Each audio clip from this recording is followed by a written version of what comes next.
the right to be rich. Whatever may be said in praise of poverty, the fact remains that it is not possible to live a really complete or successful life unless one is rich. No man can rise to his greatest possible height in talent or soul development unless he has plenty of money. For to unfold the soul and to develop talent, he must have many things to use, and he cannot have these things unless he has money to buy them with. A man develops in mind, soul, and body by making use of things, and society is so organized that man must have money in order to become the possessor of things. Therefore, the basis of all advancement for man must be the science of getting rich. The object of all life is development, and everything that lives has an inalienable right to all the development it is capable of attaining. Man's right to life means his right to have the free and unrestricted use of all the things which may be necessary to his fullest mental, spiritual, and physical unfoldment, or, in other words, his right to be rich. To be really rich does not mean to be satisfied or contented with a little. No man ought to be satisfied with a little if he is capable of using and enjoying more. The purpose of nature is the advancement and unfoldment of life, and every man should have all that can contribute to the power, elegance, beauty, and richness of life. To be content with less is sinful. The man who owns all he wants for the living of all the life he is capable of living is rich, and no man who has not plenty of money can have all he wants. Life has advanced so far, and become so complex, that even the most ordinary man or woman requires a great amount of wealth in order to live in a manner that even approaches completeness. Every person naturally wants to become all that they are capable of becoming. This desire to realize innate possibilities is inherent in human nature. We cannot help wanting to be all that we can be. Success in life is becoming what you want to be. You can become what you want to be only by making use of things, and you can have the free use of things only as you become rich enough to buy them. There is nothing wrong in wanting to get rich. The desire for riches is really the desire for a richer, fuller, and more abundant life, and that desire is praiseworthy. The man who does not desire to live more abundantly is abnormal, and so the man who does not desire to have money enough to buy all he wants is abnormal. There are three motives for which we live. We live for the body, we live for the mind, we live for the soul. No one of these is better or holier than the other. All are alike desirable.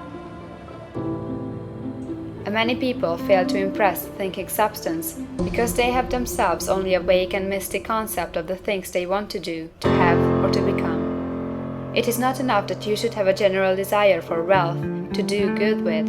Everybody has that desire. It is not enough that you should have a wish to travel, see things, live more, etc. Everybody has those desires also. If you are going to send a wireless message to a friend, you would not send the letters of the alphabet in their order, and let him construct the message for himself, nor would you take words at random from the dictionary. You would send a coherent sentence, one which meant something. When you try to impress your wants upon substance, remember that it must be done by a coherent statement. You must know what you want and be definite. You can never get rich or start the creative power into action by sending out unformed longings and vague desires.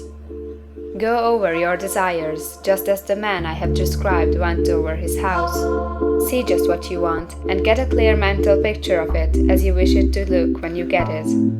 That clear mental picture you must have continually in mind, as the sailor has in mind the port toward which he is sailing the ship. You must keep your face toward it all the time.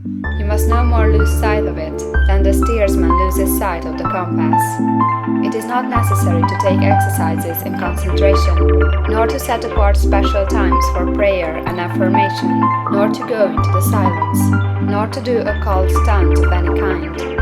These things are well enough, but all you need is to know what you want, and to want it badly enough so that it will stay in your thoughts.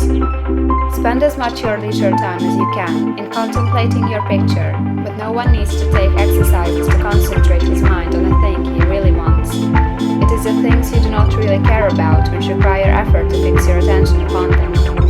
And unless you really want to get rich, so that the desire is strong enough to hold your thoughts directed to the purpose, as the magnetic pole holds the needle of the compass, the stronger your desire will be. And the stronger your desire, the easier it will be to hold your mind fixed upon the picture of what you want. Something more is necessary, however, than merely to see the picture clearly. If If that is all you do, you are only a dreamer, and will have little or no power for accomplishment. Behind your clear vision must be the purpose to realize it, to bring it out in tangible expression. And behind this purpose must be an invincible and unwavering faith that the thing is already yours, that it is at hand, and you have only to take possession of it. Live in the new house mentally until it takes form around you physically. In the mental realm, enter at once into full enjoyment of the things you want. Whatsoever things ye ask for when ye pray, believe that ye receive them, and ye shall have them, said Jesus. See the things you want as if they were actually around you all the time. See yourself as owning and using them. Make use of them in imagination, just as you will use them when they are your tangible possessions. Dwell upon your mental picture until it is clear and distinct, and then take the mental attitude of ownership toward everything in that picture. Take possession of it, in mind, in the full faith that it is actually yours. Hold to this mental ownership. Do not waver for an instant in the faith that it is real. Rest thankful for it all the time, as you expect it to be when it has taken form. The man who can sincerely thank God for the things which as yet he owns only in imagination has real faith. He will get rich. He will cause the creation of whatsoever he wants. You do not need to pray repeatedly for things you want. It is not necessary to tell God about it every day. Use not vain repetitions as the heathen do, said Jesus to his pupils. For your Father knoweth that ye have need of these things before ye ask him. Your part is to intelligently formulate your desire for the things which make for a larger life, and to get these desire arranged into a coherent whole, and then to impress this whole desire upon the formless substance, which has the power and the will to bring you what you want. You do not make this impression by repeating strings of words. You make it by holding the vision with unshakable purpose to attain it, and with steadfast faith that you do attain it. The answer to prayer is not according to your faith while you are talking, but according to your faith while you are working. You cannot impress the mind of God by having a special Sabbath day set apart to tell him what you want, and of forgetting him during the rest of the week. You cannot impress him by having special hours to go into your closet and pray, if you then dismiss the matter from your mind until the hour of prayer comes again. Oral prayer is well enough, and has its effect, especially upon yourself, in clarifying your vision and strengthening your faith. But it is not your oral petitions which get you what you want. In order to get rich, you do not need a sweet hour of prayer, you need to pray without ceasing. And by prayer, I mean holding steadily to your vision, with the purpose to cause its creation into solid form, and the faith that you are doing so. Believe that ye receive them. The whole matter turns on receiving, once you have clearly formed your vision. When you have formed it, it is well to make an oral statement, addressing the Supreme in reverent prayer, and from that moment you must, in mind, receive what you ask for. Live in the new house, wear the fine clothes, ride in the automobile, go on the journey, and confidently plan for greater journeys. Think and speak of all the things you have asked for in terms of actual present ownership.